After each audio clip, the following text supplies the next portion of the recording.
Hi there, Miss Rebecca here. Hope you're all doing well. And in this video, I'm going to be showing you how to feed your Christmas cake. Now, I hope you've made yours. I've made mine very, very late and I've been a very naughty girl. I don't know if Father Christmas will be coming to me. But usually you make a cake round about end of October, November, whatever. And I haven't because I've been unwell and I was late. So I've just made it and I'm going to feed it. And I'm going to show you how you can feed yours too. And I'm going to use a dowel, but you can use a knife or the top, the handle of a spoon. And I'm going to make some holes. And I'm not going to go all the way through because this is the top of the cake, but because I'm decorating it, I'm going to be using the bottom as the top. So I won't push through and disturb the bottom because I'll make indentations and make it untidy. So once it's done, I can flip it and decorate the neat top, if you understand. So I'm just going to make some random holes with the dowel. Ugh, some easier than others. Try not to go all the way down, but randomly, like so. Come on. Yes, like that. Couple more here and there, like so. So once I've made the holes, I get my favourite tipple, and this is Napoleon brandy. Choose your favourite, whether it be brandy, sherry, whiskey or rum. I love brandy in my Christmas cake, but each to their own, you know. And you're going to need, doesn't matter if it drips, you're going to need 2 tablespoons. It doesn't matter if it goes over the sides, and you just go around where the holes are, like so.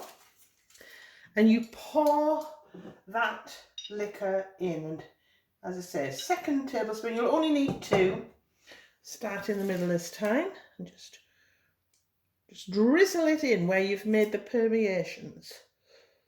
Okay, the indentations.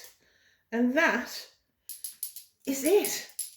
And what will happen is the brandy will soak through into your cake. It will evaporate off the surface, which is fine, which is what you're wanting. And as you know, or may not, brandy is a preservative and any alcohol. Excuse me.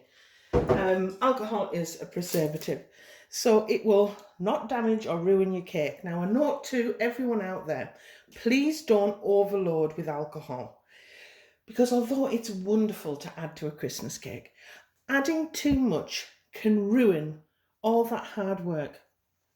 So please follow these instructions very carefully.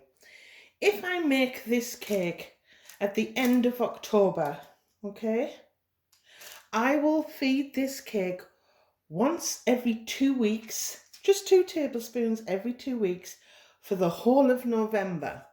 And then when I get into December, I will do it for the last, well, weekly up until the day I decorate. So fortnightly in November, and then every week up until the day I decorate the cake.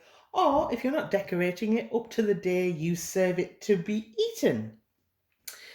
If you do put too much in, you can ruin all that wonderful hard work. And I do have a tutorial on how to make this 8-inch Christmas cake, along with how to make a 6, 8 and 10-inch round cake. And I will list all of those tutorials below because they are for beginners. They're step-by-step guides. And I can assure you, don't be intimidated by making a Christmas cake. I break it down and make it simple for you. So that is how simple feeding your cake is. And all I do now is I just leave it for an hour or so, just for the surface area the alcohol to evaporate. And then I cover it back up with my grease-proof paper. And I've also then got a double dose of tin foil. And I will store that in a cool place. Okay, I usually put it in a container. And that's it. So, on that note, I'm going to wish you a very Merry Christmas and a very Happy New Year. Thanks for watching.